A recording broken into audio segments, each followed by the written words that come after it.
बिस्मिल्लाहिर्रहमानिर्रहीम। अस्सलाम वालेकुम व्यूअर्स, मैं वेलकम करती हूँ आपका अपने यूट्यूब चैनल रसीम मिनिया पर। आज आपके साथ एक कॉर्ड सेट की स्टिचिंग कटिंग के साथ शेयर करने जा रही हूँ। कपड़ा मैंने लिया है वो 55 इंचज़ इसकी वर्थ है और इसकी लेंथ मेरे पास 3.5 गज़ के करीब है। एक गज़ में 36 इंच होते हैं, तो 3 दफ़ा 36 इंच और एक दफ़ा 18 इंच करके आप इंचज़ का हिसाब भी लगा सकते हैं। आज आपके साथ शेयर करने जा रही हूँ कि कौन सी ऐसी चीज़ें हैं जिसे जहन में रखें तो आपके काम में नफासत आ सकती है। सबसे पहले इतने बड़े अर्ज़ के कपड़े को आपने चौड़ाई के रुख पे फ़ोल्ड करना है और इसकी आपने कान या तिरछान जो होती है, बाज़ुकात वो कटिंग में भी होती है, बाज़ुकात वो फाड़ने में भी कपड़े में होती है, तो आपने इसे सही से मैनेज कर लेना है। डबल फ़ोल्ड किए हुए फैब्रिक को अमूमन कट किया जाता है। अब मैं सबसे पहले इसमें से शलवार की कटिंग कर रही हूँ, तो शलवार में बेल्ट के अलावा जितना फैब्रिक है उसमें भी 1 इंच रखना है, क्योंकि हर दफ़ा जब आप इसे फ़ोल्ड करेंगे कहीं ना कहीं थोड़ी थोड़ी कान निकलेगी। अब यहाँ पे पहले इसे मैंने चौड़ाई के रुख पे फ़ोल्ड किया था, फिर मैंने इसे लंबाई के रुख पे डबल फ़ोल्ड कर दिया। 4 तहें हैं। ओपन वाले हिस्से जो चारों मेरी तरफ हैं उसमें मैंने 11 इंच आसन का निशान लगाया है। आजकल चौड़े पाइंचे चल रहे हैं, तो 12 इंच मैंने पाइंचे का निशान फोल्डेड साइड पे लंबाई की तरफ लगाया और ये तिरछान है शलवार की, इसे हम यहाँ से कट कर देते हैं। इसे कट करने का फ़ायदा ये होगा कि एक जितना फैब्रिक मिल गया हमें, इसी को हम स्लीव के आगे लगा सकते हैं। अब जो शलवार हमने डबल फोल्ड करके काटी थी पाइंचे की तरफ से, उसे हमने कट करके 2 पोर्शंस में डिवाइड कर दिया है। शलवार की साइड से जो फैब्रिक बचा हुआ है, अब एक चीज़ मैं आपको यहाँ पे बताना शायद भूल गई कि मैंने इसकी शलवार की चौड़ाई 40 इंच एक पाइंचे की रखी है, तो उसकी साइड से जो फैब्रिक निकला है वो हमारा बेल्ट में जाएगा। बेल्ट की हाइट मैं 8.5 इंच रखा करती हूँ, ज़्यादा ऊंची बेल्ट हुआ नहीं करती है, तो ये तैयार 5 इंच आ जाएगी। अब इसके सामने से जो कपड़ा बच रहा है बेध्यानी में, उसे पूरा कट करने के बजाय मैंने एक पट्टी सेपरेट कर दी है। इसका फ़ायदा ये होगा कि ये पाइंचों में इस्तेमाल होगी। टिप्स यहाँ पे मैं इसलिए शेयर कर रही हूँ कि देखें, अब कपड़े को हमने खींच के फाड़ा है। बाज़ कपड़े इंतहाई बारीक होते हैं तो वो रोल हो जाते हैं, खिंचाव आ जाता है और हम उसको डायरेक्ट स्टिच करने बैठ जाते हैं। इसका डिसएडवांटेज ये होता है कि कहीं ना कहीं खिंचान आती है, तो आप लोगों ने जब भी कपड़ा खींच के फाड़ना है उसे दोबारा से इस्त्री करके बैलेंस करना है। शलवार की कटिंग कंप्लीट हो गई है। अब जो कमीज़ के लिए कपड़ा बचा था उसमें से मैंने जितनी मुझे स्लीव चाहिए उससे 1 इंच ज़्यादा स्लीव की लेंथ तकरीबन 22 इंच मैंने कट की है। एक स्लीव की चौड़ाई मेरे पास 20 इंच होती है, तो 2 स्लीव्स इस तरह चौड़ाई में से यहाँ से निकल आएंगी, क्योंकि ये बड़े अर्ज का कपड़ा है। इसको हम दोबारा से खींच के फाड़ देते हैं और ये कपड़ा इस्तेमाल होगा हमारे नेक लाइन बनाने में।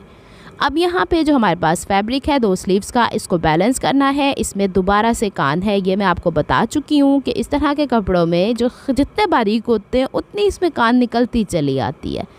तो अब हम क्या करेंगे, इसे डबल फोल्ड करेंगे। स्लीव की यहाँ पे शेप के अकॉर्डिंग देखिएगा, एक तरफ इसकी कान या तिरछान ज़्यादा है, दूसरी तरफ इसकी कम है। जिस तरफ कम है वहाँ पे हम लोग स्लीव का फ्रंट वाला हिस्सा बना लेंगे और जिस तरफ तिरछान ज़्यादा है वहाँ पे हम लोग मोढ़े की कटिंग कर लेंगे। मोढ़े की कटिंग अमूमन मैं 3.5 इंच पे करती हूँ, इसको मैं 4.5 इंच पे करके देखती हूँ, क्योंकि कहीं से मैंने देखा है कि अगर मोढ़े की गहराई यहाँ से जो नॉर्मल होती है उससे आधा इंच बढ़ा दी जाए तो ये बाजू सही बैठती है। प्रैक्टिकली करके देखते हैं, फिर इसका मैं रिज़ल्ट और मज़ीद आपको बता दूँगी। मैंने जस्ट 1/2 इंच एक्स्ट्रा रखा है, ज़्यादा नहीं। अच्छा, ये जो हमारी पफ स्लीव्स होती है ना, उसमें भी हम लोग ज़्यादा रखते हैं। स्लीव की कटिंग यहाँ पे कर ली और जो शर्ट का फैब्रिक बचा इसे चौड़ाई में हम लोगों ने डबल फोल्ड करके सेंटर से काट दिया। अब यहाँ पे मेरे पास फ्रंट अलहदा से डबल फोल्ड किया, चौड़ाई के रुख पे बैक अलहदा से फोल्ड किया। अच्छा, ये जो कान होती है ना, जहाँ तक आपकी नेक लाइन है वहाँ तक अगर तो ये बिल्कुल चारों पल्ले सही हैं फोल्डेड हिस्से, तो आप उसके अकॉर्डिंग ले लें। बाकी हिस्सा अगर कोई साइड का बचता है तो आप वो मोढ़े में ले जाएं, क्योंकि मोढ़े की तो तिरछान होती है या फिर मोढ़े में ये कपड़ा निकल जाया करता है। मैं आपको थोड़ा सा दिखाती हूँ। ये देखिए, ये चारों हिस्से बराबर थे और जब हमने ये वाला हिस्सा देखा तो इसमें थोड़ी सी तिरछान नीचे, इसकी हमें ज़रूरत भी नहीं। गले की चौड़ाई 4 इंच मार्क करते हैं और यहाँ पे मोढ़े की या फिर हमारे पास जो शोल्डर है वो है हमारे पास 8 इंच। मोढ़े की गहराई में यहाँ 8.5 इंच ले रही हूँ। गर्मियों का मौसम है, कपड़े थोड़े खुले खुले अच्छे लगते हैं, वरना नॉर्मली मैं 8 रखा करती हूँ।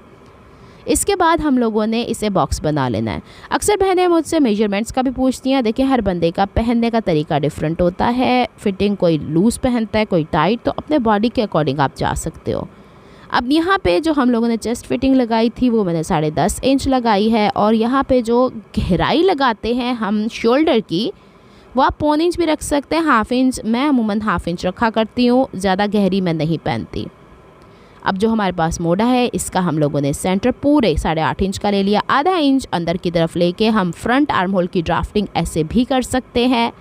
और अब हम लोगों ने बैक की तरफ ये जो गुलाई लेके जानी होती है, ये जो हमारा सेंटर फ्रंट का होता है उसमें गुलाई लेके जानी होती है। अमूमन लोग इस तरह भी कर दिया करते हैं, उससे फिर पीछे का मार्जिन कम हो जाता है और बाजू आगे की तरफ आती है तो पीछे की तरफ खिंचाव पड़ता है। फ्रंट आर्म होल की कटाई मैं ऐसे करती हूँ, ज़्यादा बैठी हुई नहीं करती। शोल्डर से लेके कमर तक का नाप, जहाँ पे कमर की फिटिंग आती है मैं 15 इंच रखती हूँ, और हिप जहाँ से हमारा साइज़ होता है वहाँ मैं 22 इंच रखती हूँ। अगर आपने कमर का निशान वहाँ पे फिटिंग का लगाना है तो यहाँ लगाएगा, और हिप का निशान लगाना है तो मेरे केस में 10 इंच है, मेरे पास 3 इंच एक्स्ट्रा बच रहा है तो इस कपड़े को क्यों ज़ाया किया जाए। तो मैं 2 इंच नीचे की तरफ हिप में आती हूँ, यानी ऊपर से जो मैंने 22 इंच शोल्डर पे लगाया था अब मैंने वो 24 इंच लगाया है, और यहाँ से चॉक फोल्डिंग मैं कर रही हूँ 2 इंच। तो अब मेरे पास आ जाता है तकरीबन 11.5 इंच के करीब। इसको अगर मैं चेस्ट फिटिंग से डायरेक्ट मिला देती हूँ तो मेरी कमर भी इसमें नहीं फंसती, हिप साइज़ भी इसमें मेरा अफेक्ट नहीं करता है, थोड़ा लूज ही हो गया ना। तो अब मैंने चेस्ट के बाहर 1.5 इंच का मार्जिन लिया है और इसे यहाँ हिप से डायरेक्ट मिला दिया। आजकल ऐसे ही कुर्ते चल रहे हैं। ऊपर से लेके नीचे तक मैंने तकरीबन 40 इंच शर्ट की लेंथ रखी, क्योंकि इसी में से मैं फ़ोल्डिंग करने जा रही हूँ। अलहदा से मेरे पास पलटों का मार्जिन नहीं है, अगर इस कपड़े में से पलटे ही निकालती रहती तो बहुत दिक्कत हो जाती है। तो चलें जी, अब हम इसको यहाँ से कटिंग कर लेते हैं। वैसे भी आजकल सेम ड्रेसेस के ऊपर सेम ही पलटे लग रहे हैं। पूरे के पूरे बिछे कपड़े में हम लोगों ने बैक आर्म होल के हवाले से कर ली है कटिंग, और यहाँ से साइड की फिटिंग भी हम बराबर किए देते हैं। यहाँ तक उम्मीद करती हूँ आपको सारा सिलसिला समझ में आ गया होगा। शोल्डर देखा था आपने, 1/2 इंच जो मैंने रखा उसकी कटिंग की। अब फ्रंट का पल्ला उठाने से पहले बैक के पल्ले पे फिटिंग के निशानात ज़रूर मार्क कर लिया करें। कोशिश किया करें जो चौक आप इस्तेमाल करते हैं वो थोड़े से शार्प हुआ करें। फ्रंट का पल्ला उठा के हम साइड पे कर देते हैं और यहाँ पे फ्रंट आर्म होल की कटिंग किए देते हैं। यहाँ तक तो हो जाती है हमारी पूरी की पूरी कुर्ती की कटिंग भी कंप्लीट। अब बारी आती थी कि हम लोगों ने तैयारी कैसे करनी है। तो लेडीज़ फ्यूजिंग ली तो अमूमन वाइट पे वाइट चॉक भी चल जाता है। तो आपने अक्सर अच्छे वाले टेलर्स को काम करते हुए देखा होगा, वो yellow red chalk white colour पे नहीं लगाते। तो यहाँ दिखाने का मकसद ये था। गले की चौड़ाई 4 इंच रखी। एक्चुअल गहराई जो मैंने पहनी मैंने 7.5 इंच रखी, और उससे 2 इंच ऊपर की तरफ मैंने एक निशान लगा लिया है और वहाँ पे चौकोर बॉक्स बना दिया है। सबसे पहले नीचे वाला वी स्लिट बनाते हैं। गला बहुत थिन है। जो हमने 5.5 इंच की गहराई थी, अब जाहिर सी बात है वो 5.5 इंच बची, उसमें आधा इंच अंदर की तरफ लेके और एक्चुअल गहराई पे वी शेप बना दी है। गले की गोलाई करते हुए यहाँ तक हम लोगों ने गोल करना है। अच्छा, गले के हिसाब से भी मैं आपको बता दूं, अगर आपका नेकलाइन फिनिशिंग से बना है और बाकी सिलाई भी बहुत फिनिशिंग से हुई है, तभी आप कह सकते हैं आपने बहुत बेहतरीन किस्म का ड्रेस स्टिच किया है। तो इसके बाहर आप या तो 1.25 इंच का मार्जिन ले सकते हो या 1 इंच। 1 इंच हद होती है, इससे ज़्यादा नहीं।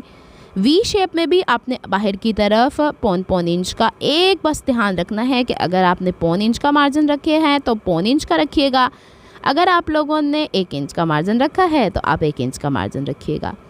अब हम इसको प्रॉपर करते हैं। कहीं से भी तुरपाइयाँ करते हुए ऐसा इम्बैलेंस नहीं होना चाहिए कि लगे कि हमने कुछ अनाड़ीपन दिखाया है। और जो नीचे नोक बनी है उससे बाहर भी हम लोग 1.25 इंच का मार्जिन लेते हैं।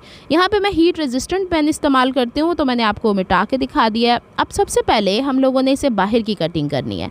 बुकरम जब भी डबल फोल्ड करें, इसे माइल्ड सी हीट से आपस में प्रेस कर लिया करें, और जब ये कटिंग हो जाती है इसे खोलने के लिए माइल्ड सी हीट इस पर दोबारा दिया करें तो ये दोबारा से खुल जाता है। तो ये जो होता है ना आगे पीछे गला हो जाता है कटिंग करते हुए, वो नहीं होगा। अब हमारे पास ये शेप थी, हम चाह रहे हैं इसी के अकॉर्डिंग बैक का नेकलाइन, क्योंकि आपने देखा कि मार्केट से जो कपड़े मिलते हैं उसमें आप लोगों को बैक का नेकलाइन बुकरम के ऊपर बना हुआ मिलता है। तो हम लोग बैक के नेकलाइन के ऊपर ही चलते हैं, और यहाँ पे तकरीबन 3 इंच हाइट के ऊपर हम लोगों ने गोलाई इसकी कट कर देनी है। लेकिन गले की चौड़ाई जो फ्रंट की है उसको मद्देनज़र आपने रखना है। वो 4, 4.25 इंच, 5 इंच जितना भी आपका होगा, लेकिन कोशिश करें कि जो आपने कट किया है उसके अकॉर्डिंग चलिएगा और यहाँ से गोलाई बराबर कीजिएगा। और एक चीज़ का ध्यान, और जितनी फ्रंट की बाहर की पट्टी, जैसे मैंने 1.25 इंच कट की है, आपने वो भी 1.25 इंच रखनी है। अगर 1 इंच है तो वो भी बैक का भी 1 इंच रखिएगा। और यहाँ से हम लोगों ने इसे अच्छे से कट कर लेना है। अच्छा, अब फ्रंट के तो नेकलाइन का सेंटर मौजूद है, बैक का तो मौजूद नहीं है। इसकी भी टिप्स बता देती हूँ। ये देखिए फ़िलहाल तक ये लुक आ रही है। हमने इसे एक्स्ट्रा कपड़े पे, जो शुरू में मैंने आपको स्लीव की साइड से कपड़ा बचा था, उसके ऊपर पेस्ट कर लेते हैं। फ्रंट का सेंटर रखने के बाद हम लोगों ने सेंटर फ्रंट का तो कर लिया, उसे पेस्ट कर लिया। बैक के लिए भी फ्रंट का ही सेंटर चौड़ाई के लिए इस्तेमाल करेंगे और इसको थोड़ा सा नीचे रख के पेस्ट करेंगे। अब गले के बाहर हम लोगों ने 1.25 इंच का, आधे इंच का, जितना मार्जिन आपको कंफर्टेबल रहता है, जितना आप फोल्ड कर सकते हो, उतना आप लोगों ने कट कर लेना है। अच्छा, बैक के गले को यहाँ से स्ट्रेट कर लेना है और स्ट्रेट ही कट करना है। इसको हम बाद में गुलाइयाँ देंगे। और इसके बाहर भी उतना ही मार्जिन कट कर लेना है। और अब हम इस वाले हिस्से को कट करने के बाद इस वाले हिस्से को इस्त्री से पेस्ट करेंगे। अच्छा, इसको मैं तो फ़िलहाल क्रीज़ बना रही हूँ। अमूमन यहाँ पे हम ग्लू भी कर सकते हैं, लेकिन डायरेक्टली हम इसे मशीन के नीचे रख के हाफ वुड के गैप की सिलाई भी कर सकते हैं, लेकिन बेहतरीन तरीका इस्त्री करके फ़ोल्ड करने का है। अगर आप अपने कपड़ों में नफासत लाना चाहते हैं तो आयरनिंग जिस टेलर से भी पूछेंगे आप, एक बेसिक है जिसके अंदर आपके काम में सफाई आती है। अब ज़रूरी नहीं है आपको बहुत ज़्यादा उसके ऊपर इस्त्री चलानी है, लेकिन काम की नफासत तो तभी आएगी। अच्छा, यहाँ पे अब इसका नीचे वी वाला हिस्सा मैंने पहले तैयार कर लिया है और गुलाइयों वाले हिस्से को हम बाद में इस तरीके से फ़ोल्ड कर लेंगे। और यहाँ पे हमने अपने नेक लाइन को कंप्लीट कर लिया है। उम्मीद करती हूँ यहाँ तक की डिटेल्स आपको समझ में आ गई होंगी। यहाँ पे अगर आपको डिफ़िकल्टी होती है तो मैं फिर बता देती हूँ, ग्लू की मदद से आप बैक पे इसे पेस्ट कर सकते हैं। अच्छा जनाब, अब हम लोगों ने बेल्ट स्टिच कर लिया, शलवार की सिलाई स्टार्ट करते हैं। बेल्ट का एक हिस्सा खुला हुआ था, अब इसको 4 हिस्सों में डिवाइड करना है। सिलाई का मार्जिन निकाल के शलवार में आसन स्टिच कर ली थी। इस दफ़ा शलवार पे मैं चुन्नटें दूसरे तरीके से डालना बता रही हूँ। यहाँ तक तो आपका आता है 12 इंच। 12 इंच के बाद जो आपका टोटल बचता है वो तकरीबन 8.5 इंच का मार्जिन बचता है। जो आपका बेल्ट वाला हिस्सा है उसको आपने 4 हिस्सों में डिवाइड करना है, और जो इसमें प्लेट डालने वाला हिस्सा है उसको आपने 3 हिस्सों में डिवाइड करना है। अगर आप ज़्यादा प्लेटें डालना चाहते हैं तो आपने यही रेशो रखना है। जो मार्जिन बेल्ट के साथ अटैच होना है वो ज़्यादा हिस्सों में डिवाइड होगा, एक ज़्यादा हिस्से में डिवाइड होगा। अगर आपने 4 प्लेटें डालनी है तो सेंटर वाला हिस्सा 5 में डिवाइड होगा। सेंटर सीट से निशान लगाना है, पहला 3 इंच पे, दूसरा 3 इंच में 1 पॉइंट कम पे, फिर 3 इंच, फिर 3 इंच के, यानी आपने जो 8.5 इंच है उसको 3 से डिवाइड कर लेना है। जो हिस्सा होगा वो आपका बेल्ट का, प्लीट्स का होगा। अब हमने 3 प्लीट्स इसकी डालनी है हर 4 हिस्सों में, तो टोटल 12 प्लीट्स पूरी शलवार में हो जाएंगी। डायरेक्शन बाई की तरफ होगी। अभी जब पूरी शलवार स्टिच होकर आपको दिखाऊंगी ना तो डिटेल समझ में आ जाएगी। आजकल ये चौड़े पाइंचे चल रहे हैं और बड़े, उसके हिसाब से तो मेरे पास जितना कपड़ा बचा था मैंने उस हिसाब से 2.5 इंच रखा। आप 4 इंच हाइट पे भी रख सकते हैं। अब जो हम लोगों ने गला यहाँ पे पहले से पेस्ट करके रखा हुआ था उसको हमने सिलाई कर लिया, और इसको इस दफ़ा हमने उल्टा यहाँ पे इस तरीके से फोल्ड किया है। फ्रंट के गले के ऊपर फ्रंट के गले को रख के इसमें 1/2 इंच का मार्जिन छोड़ने के बाद कपड़े का बुकरम तो ऑलरेडी हमने एग्जैक्ट फिटिंग का कट किया है ना, तो इसको हमने कट कर लिया है। और सबसे पहले हम लोगों ने इसके गोल गले के ऊपर सिलाई लगानी है। अब दूसरी सिलाई हम लोगों ने ऊपर से लेके वी शेप में लगानी है। नीडल अंदर की तरफ रख के डायरेक्शन चेंज करनी है और यहाँ से पक्का करके उतार लेना है। इसके अंदर छोटे छोटे कट्स लगाएंगे क्योंकि गला राउंड है। वी शेप में हमने थोड़ा मार्जिन रखने के बाद और यहाँ पे छोटा सा कट लगाना है। बिल्कुल सिलाई के बिल्कुल ही करीब नहीं ले जाया करते, थोड़ा सा ही दूर रखते हैं। इसको अच्छे से पलट लेंगे। पलटने के बाद जब हम इसे आयरन करेंगे तो एक डिस्टर्बेंस जो आपको देखने में आएगी वो यहाँ पे इसकी बॉटम की नोक बनाने की है। तो आपने इसे हल्का सा यूँ प्रेस करना है और इस तरीके करके हाथ की मदद से भी थोड़ा सा काम होता है। इसके ऊपर मैंने ये गोटा लेस लगा दी है क्योंकि आपने देखा है बाज़ारों में हल्का फुल्का काम तो मिलता ही है। बैक का नेकलाइन भी हमने वैसे ही बनाया, बस तुरपाई नहीं की है। अब देखिए दोनों के शोल्डर्स बिल्कुल बराबर होने ही चाहिए और अब हम इसके शोल्डर को स्टिच करते हैं। दोनों गलों में से कोई एक भी खिंचा हुआ होना नहीं चाहिए। अब हम इसके शोल्डर की सिलाई ऐसे करेंगे कि फ्रंट का जो हमारे पास शोल्डर है वो ऊपर है, बैक का नीचे की तरफ है, तो बैक का जो गला है वो पलट के ऊपर की तरफ आएगा और जहाँ पे इसकी जड़ है सिलाई की उसमें फ्रंट के शोल्डर की नोक जाएगी। इस दफ़ा मैंने बारहा इस तरह का नेकलाइन मैंने बारहा बनाना बताया हुआ है। देखिए ये लुक आएगी, इससे ज़रा थोड़ी सी नफासत आती है। एक जितनी चौड़ाई का मकसद ये हो गया कि ये खूबसूरती से बन जाएगी। शोल्डर का सारा मार्जिन बैक की तरफ करके हमने शोल्डर पहले तैयार करने हैं, फिर साइड की फ़िटिंग करनी है। साइड की फ़िटिंग जहाँ से स्टार्ट करेंगे वहाँ पे भी पक्का करना है, जहाँ पे एंड करेंगे वहाँ पे भी पक्का करना है। अब यहाँ पे ट्रिकी पार्ट आपने देखना है कि आपने चौक का मार्जिन कितना फोल्डिंग में रखा, 2 इंच से 2 पॉइंट ज़्यादा। इस तरह आपने दामन वाला हिस्सा उठा के चौक की तरफ ले आना है, 2 इंच से 2 पार्ट इस तरह सीधा निशान लगाना है ऐसे, और इसका पहले आधा कर लीजिएगा, यानी 1 इंच में 1 पार्ट ज़्यादा, 1 इंच या 1 पॉइंट। अब ये पॉइंट उठा के यूँ ट्राइंगल तिरछान से तिरछान मिला दीजिएगा ऐसे, और इसको अच्छे से क्रीज़ बना लीजिएगा। ये है ना हमारी टोटल चौड़ाई, तो यहाँ तक हमारी सिलाई आएगी। अगर आपको ये डिफ़िकल्ट लगती है तो आप सिंपल फोल्डिंग कर सकते हैं, और इसका ये मार्जिन कट कीजिएगा और इसे हम जल्दी से यूँ फोल्ड कर लेते हैं। चारों कोने ऐसे ही बनेंगे और इतनी खूबसूरती से बनेंगे कि आपकी सोच। अब हमने सबसे पहले जो फोल्डिंग की है उस क्रीज़ को फोल्ड करते हैं, फिर इसके बाद ये वाला हिस्सा अंदर की तरफ अब चला जाएगा ऑटोमेटिकली, और अब हम इसको जल्दी से फोल्ड कर लेते हैं।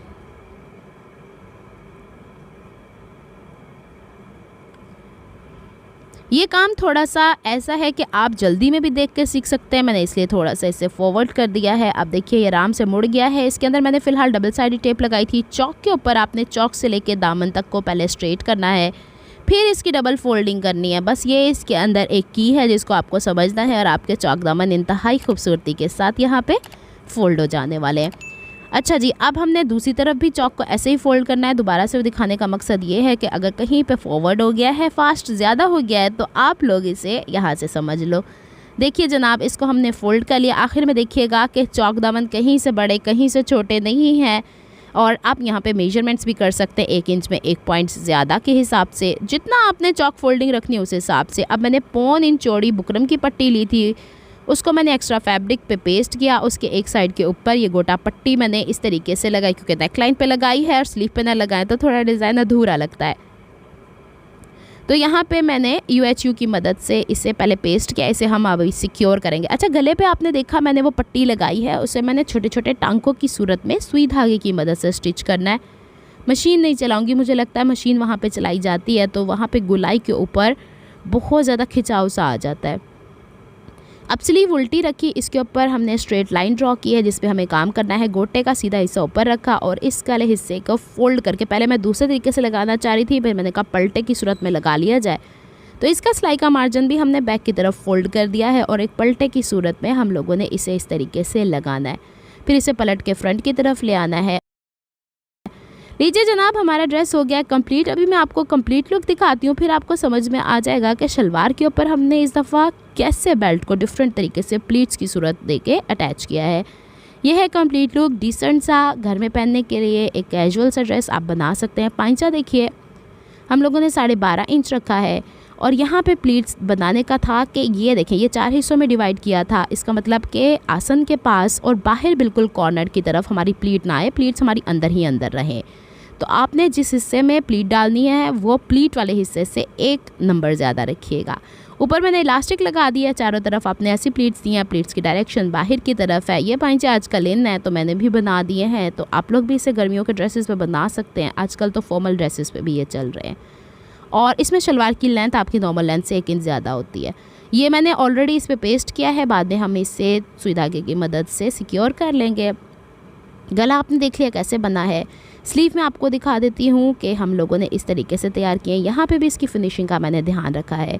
अगर आपको मेरी एफर्ट्स पसंद आती हैं तो please like my videos, subscribe to my channel, hit on the notification bell for more updates. और ये देखिए चौक दामन मैंने आप ही के सामने फोल्ड किए हैं। इसमें कोई बड़ा कोई छोटा नहीं है, एक जितनी मार्जिन आया है उसको हम अंदर से तुरपाई कर लेंगे। मिलती हूँ नेक्स्ट वीडियो में। अपना बहुत सारा ख्याल रखिएगा, मुझे दुआ में याद रखिएगा। अल्लाह हाफिज़।